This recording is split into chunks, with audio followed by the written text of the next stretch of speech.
बिस्मिल्लाहिर्रहमानिर्रहीम। नाज़रीन अस्सलाम वालेकुम, मैं हूं इमरान वसीम। नाज़रीन, प्रोग्राम में सबसे पहले तो आपको ये बताएंगे कि चीफ जस्टिस ने आखिर ऐसा क्या एक्शन लिया है जिसने तहरीक इंसाफ को सेटिस्फाइड कर दिया है, जिस पर तहरीक इंसाफ मुतमईन दिखाई देती है। इस खबर की डिटेल आपकी खिदमत में पेश करने के बाद अली अमीन गंडापुर की क्या डील हुई है, इस डील खबर की डिटेल आपके साथ हम शेयर करेंगे।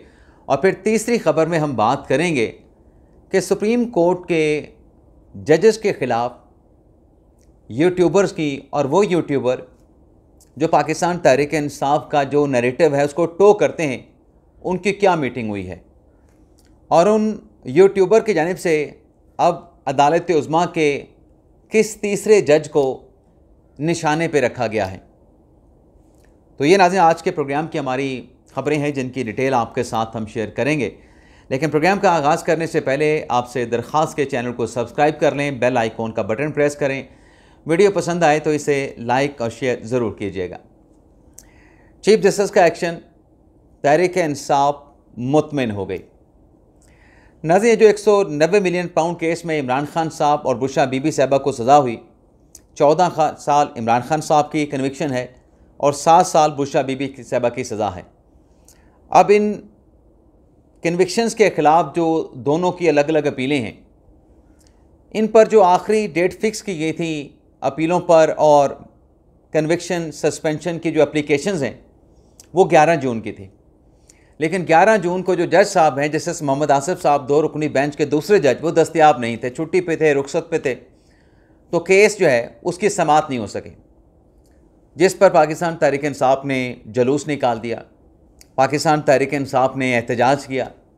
पाकिस्तान तहरीक इंसाफ ने न जाने उन जज साहब पे जो न जाने किस वजह से रुखसत पे थे, उनके घर पे क्या इमरजेंसी थी, उनको न जाने कहाँ पे जाना था कि उनको अदालत से छुट्टी लेना पड़ी, रुखसत पे जाना पड़ा, उनके ख़िलाफ़ न जाने क्या क्या बातें की कि इन जज साहब को गायब कर दिया गया, ये जज साहब कंप्रोमाइज़ हो गए हैं, ये ख़ुद गायब हो गए हैं। तो अब नाज़रीन, वो जो भी तहरीक इंसाफ ने जज साहब को कहा, उन पे जो इल्ज़ामात लगाए, हालांकि रपोश होना क्या होता है, गायब क्या होना है तो होता है, ये तहरीक इंसाफ से बेहतर कोई नहीं जानता। मुराद सईद, हमाद अज़हर की मिसालें आपके सामने हैं। लेकिन चीफ साहब के चैम्बर में गए, चीफ साहब ने 26 जून की तारीख दे दी कि 26 जून को इमरान खान साहब के बुशरा बीबी साहिबा की सस्पेंशन एप्लीकेशन के ऊपर समाअत की जाएगी। तो उस रोज़ ज़बानी तौर पर चीफ जस्टिस सरफराज डोगर साहब ने, इस्लामाबाद हाई कोर्ट के चीफ जस्टिस ने कहा था, अब उन्होंने एक्शन लेके प्रैक्टिकली जो कॉज लिस्ट होती है वो कॉज लिस्ट जारी कर दी गई है, जिसमें दोनों केसेस जो है वो फिक्स कर दिए गए हैं 26 जून के लिए। तहरीक इंसाफ सेटिस्फाइड है, लेकिन सवाल है कि जब इन दरखास्तों के ऊपर, सस्पेंशन एप्लीकेशन के ऊपर अदालत का फैसला आएगा, तब PTI का रिएक्शन क्या होगा। अगली खबर नाज़रीन, गंडापुर साहब की क्या डील हुई है। डील का नाज़रीन मामला ये है, गंडापुर साहब के ख़िलाफ़ 2 केसेस हैं और उनमें एक केस ऐसा है जो अपने मंतकी अंजाम तक पहुंच चुका है। यानी एक केस में जो अली अमीन गंडापुर साहब हैं उन पे फ़र्द जुर्म लगनी है, ट्रायल का आगाज़ होना है। दूसरा जो केस है उसमें फ़र्द जुर्म लग चुकी है, गवाहान के जो बयानात हैं, प्रोसिक्यूशन के जो विटनेसेस हैं, जो शवाहिद हैं, सब कुछ रिकॉर्ड पे आ चुका है। माफ़ कीजिएगा नाज़रीन। और उस केस में अब ट्रायल इस स्टेज पे है कि अली अमीन गंडापुर साहब का स्टेटमेंट रिकॉर्ड होना है। अली अमीन गंडापुर साहब ने अपना सेक्शन 342 का जो तहरीरी जवाब है वो अदालत में जमा करवाना है। तो हुआ ये है कि इन दोनों केसेस में अली अमीन गंडापुर साहब मफरूर हो गए। मफरूर कैसे? अदालत में पेश नहीं हो रहे थे। अदालत की तरफ से अरेस्ट वारंट जारी किए गए, लेकिन गंडापुर साहब नहीं आते थे। उनके वकील आके राजा ज़हुरुल हसन अदालत को बताते थे कि वो तो गंडापुर साहब ने फ़लाँ मीटिंग लेनी है, खैबर पख्तूनख्वा में सैलाब आ गया है, खैबर पख्तूनख्वा में फ़लाँ इमरजेंसी आ गया, तो वो पेश नहीं हो सकते। अदालत उनके नाकाबिले ज़मानत अरेस्ट वारंट बरकरार रखती थी और अगली तारीख दे देती थी। लेकिन शायद ये अदालत से अपसेंट रह के गंडापुर साहब ये समझते थे कि शायद वो बच जाएंगे, उनके ना आने से कोई फ़र्क नहीं पड़ेगा। लेकिन नाज़रीन, जो लॉयर्स हैं ना, आप अगर किसी लॉयर से पूछेंगे कि जब एक कार्रवाई मोशन में आ जाए, किसी जुर्म के ऊपर कानून हरकत में आ जाए, तो आप बेशक जितना मर्जी अवॉइड कर लें, आप कुछ अरसे के लिए उस कार्रवाई को अवॉइड तो कर सकते हैं, लेकिन आप उसको किल नहीं कर सकते, आप उसको रोक नहीं सकते। यानी इसकी मिसाल ऐसे सीनियर वकला हजरात देते हैं कि पानी का एक बहाव है, उस पानी के बहाव के आगे आप कोई दीवार खड़ी कर देंगे तो कुछ देर के लिए वो पानी रुक तो जाएगा कुछ अरसे के लिए, लेकिन अल्टीमेटली जब पानी के बहाव का दबाव बढ़ेगा तो या तो वो दीवार को गिरा देगा या फिर किसी और तरफ से अपना रास्ता बना लेगा। पानी का रास्ता जैसे नहीं रोका जा सकता, कानून का रास्ता भी नहीं रुक सकता। अब जो अली मिन गंडापुर साहब समझ रहे थे कि अदालत में जाके कानून का रास्ता रोक लेंगे, अदालती कार्रवाई में आगे से रखना डाल देंगे, रुकावट डाल देंगे, तो ये उनकी गलत फहमी थी। अब ये हुआ है कि जो दो केसेस, एक असला बरामदगी का, शराब बरामदगी का, और दूसरा जो उनके खिलाफ केस है ऑडियो लीक का, उसमें गंडापुर साहब को पेश होना पड़ा है क्योंकि वो इस्लामाबाद आते थे, गिरफ्तारी का डर होता था। तो पेशावर हाई कोर्ट से अली मिन गंडापुर साहब ने ज़मानत ली और ज़मानत लेने के बाद अपने वकील को भेजा कि गंडापुर साहब की 22 जून तक पेशावर हाई कोर्ट से ज़मानत है, तो वह आपके सामने पेश हो जाते हैं क्योंकि उनकी ज़मानत हो चुकी है पेशावर हाई कोर्ट से, तो आप उनके अरेस्ट वारंट जो है वो मनसूख कर दें। गंडापुर साहब पेश हो गए। अदालत की तरफ से कहा गया कि सरेंडर करने पे इनके नाकाबिले जो ज़मानत अरेस्ट वारंट हैं उनको तो हम ख़त्म कर देते हैं, लेकिन 2 जुलाई को आपने हाज़िर होना है और जो ऑडियो लीक केस है उसमें अली मिन गंडापुर साहब पे हम फ़र्द जुर्म लगाएंगे। और याद रखिए कि फ़र्द जुर्म जो है वो हाज़िरी के बगैर, मुल्ज़म की हाज़िरी के बगैर लग नहीं सकते। वकील ने यकीन दहानी कराई कि 2 जून को गंडापुर साहब पेश हो जाएंगे।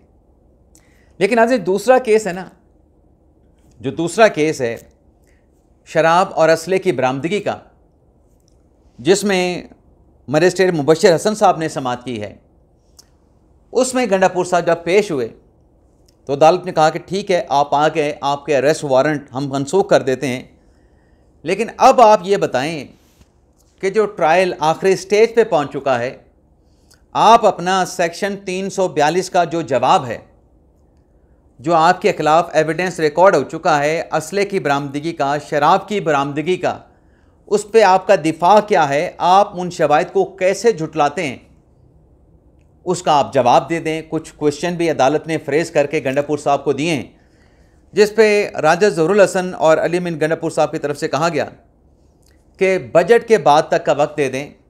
बजट तक जनाब अली मिन गंडापुर साहब की मसरूफियत है, उसके बाद ये पेश हो जाएंगे और पेश होने के साथ साथ जो भी जवाब जमा करवाना है, सेक्शन 342 का जो भी अपना गंडापुर साहब का दिफा है, वो अदालत के सामने रख दिया जाएगा। तो ये नाज़िम स्टेटमेंट दिया अपना अदालत में उनके वकील ने। इसके बाद जब अगली तारीख 2 जुलाई को इनका सेक्शन 342 का जवाब आएगा, तो फिर सिर्फ वकला के दलाइल होंगे, गंडापुर साहब के रिक्वायरमेंट नहीं होगी। और फिर जब वकला के दलाइल हो जाएंगे तो 2 से 3 समातों के बाद अदालत ने केस का फ़ैसला सुना देना है। अच्छा, इस केस में जब अदालत से पेश होने के बाद गंडापुर साहब बाहर आते हैं तो बाहर आके कहते हैं कि इन मुकदमात से हमारा वक्त ज़ाया होता है, जब भी सिस्टम तब्दील होगा ये तमाम केसेस ख़त्म हो जाएंगे। अब ये जो नाज़िर गंडापुर साहब बात कर रहे हैं ना, ये सिस्टम तब्दील होने की बात क्या कर रहे हैं कि जब हमारी हुकूमत आएगी तो हम ये तमाम केसेस ख़त्म कर देंगे, हमारी हुकूमत में तमाम केसेस ख़त्म हो जाएंगे। चलें, आप ख़त्म करवा लें केस, आ जाएं हुकूमत में। आपके पास ऑप्शन था पीपल्स पार्टी के साथ इत्तेहाद करने का, लेकिन आपने वो ऑप्शन अवेल नहीं किया।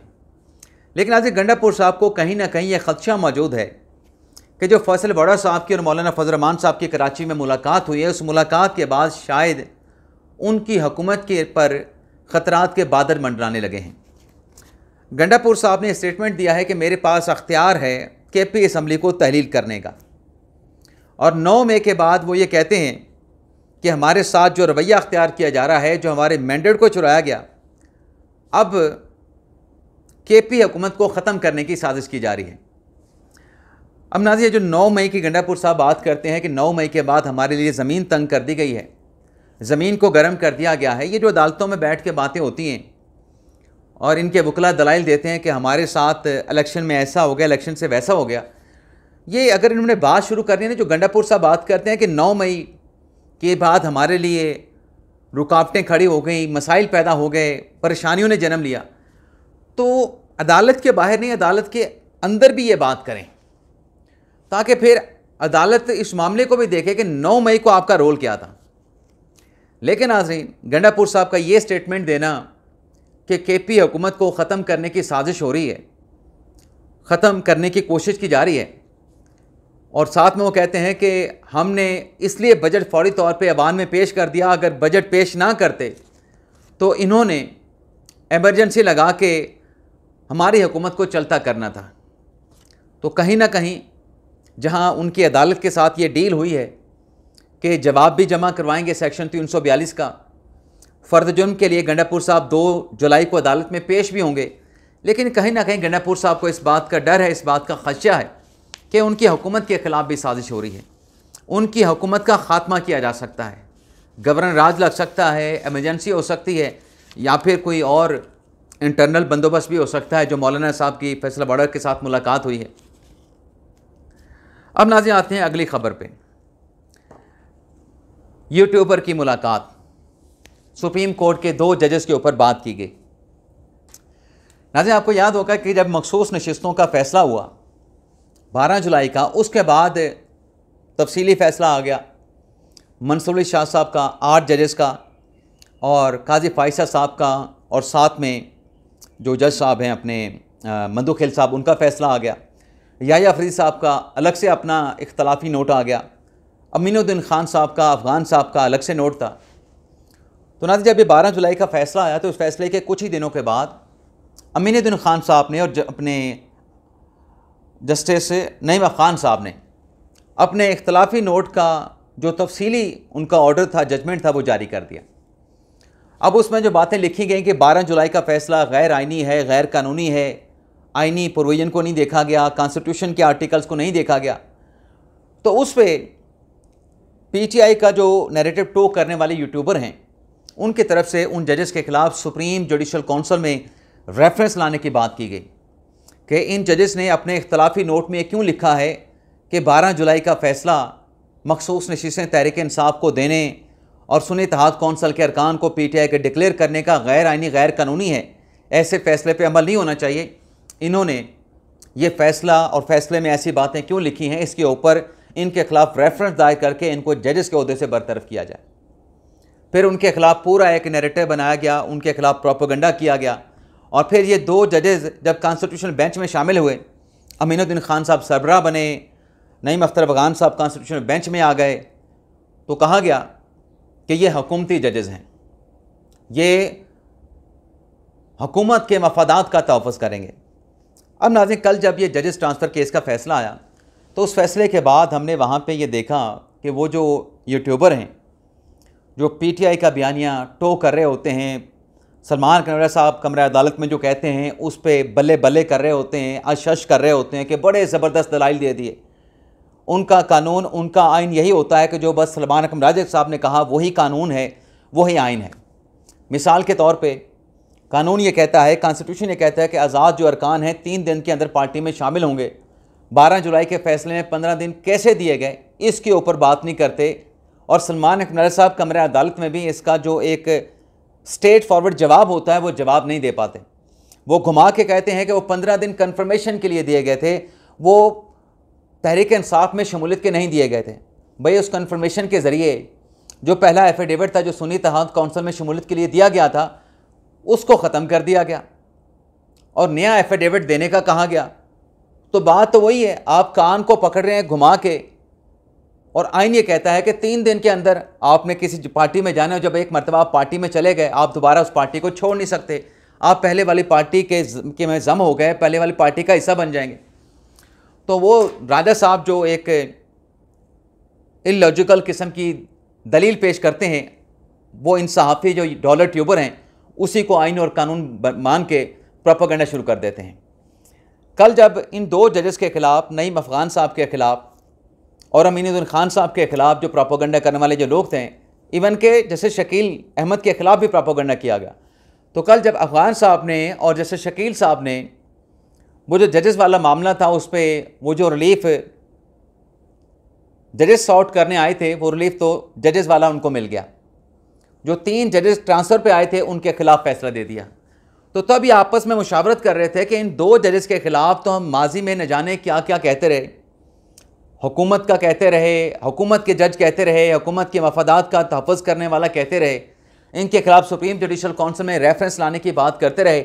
अब तो इन्होंने जो फ़ैसला दिया है वो तो 5 जजेस के हक़ में दे दिया है। अब इनसे मुतल्लिक़ हमने जब विलॉग करना है तो क्या कहना है? तो एक साथी ने उनसे कहा कि हम ये कह देते हैं कि हर केस के हक़ाइक़ मुख्तलिफ होते हैं, तो इस केस के हक़ाइक़ को देखते हुए नईम अफ़गान साहब ने और शकील अहमद साहब ने उन हक़ाइक़ के ऊपर फ़ैसला दिया है, तो इसलिए हम ये थोड़ा सा जिक्र करते हुए बच जाएंगे। तो वह आप देख लें, जब आपने सहाफ़त करनी है और सहाफ़त में जब आपने एक नैरेटिव टो करना है, एक पार्टी की तरफ टिल्ट करना है, झुकाव रखना है, तो फिर आप सहाफ़त नहीं कर रहे होते। फिर आपको सोचना पड़ता है व्लॉग करने से पहले कि आज हमने इन जज साहब के बारे में, हुकूमत के इस फैसले के बारे में क्या कहना है। इसमें तो बड़ा रिलीफ दे दिया गया है, हम जो रिलीफ चाह रहे थे वही रिलीफ दे दिया गया है। अब इन जज साहब के ख़िलाफ़ या हुकूमत के ख़िलाफ़ हमने क्या बात करनी है? तो ये सहाफ़त नहीं होती, ये डॉलर कमाना होता है। ये जो आपका फाइनेंशियल जो बेनिफिट्स होते हैं उस पर कंप्रोमाइज़ करना होता है। अब आप देखें कि अब तो अफ़गान साहब की बल्ले बल्ले की जारी है। मखसूस नशिस्तों के केस में जब कल फैसला आएगा उस पर कल ये यूट्यूबर, ये डॉलर ट्यूबर कल क्या कहेंगे? कल इनका अफ़गान साहब के ख़िलाफ़ नैरेटिव क्या होगा? आज तो आप बल्ले बल्ले कर रहे हैं, आज तो आप कह रहे हैं बड़ा अच्छा फ़ैसला दिया है, कल को आप उनके ख़िलाफ़ क्या कहेंगे? तो ये नाज़रीन, ये इनकी ज़हनियत ये है, ये जो डॉलर कमाने वाले हैं, यूट्यूबर हैं, इनकी ज़हनियत का आप इससे अंदाज़ा कर सकते हैं। ना सिर्फ ज़हनियत का बल्कि इनकी सहाफ़त का भी आप अंदाज़ा कर सकते हैं। इजाज़त चाहते हैं नाज़रीन, अल्लाह हाफ़िज़।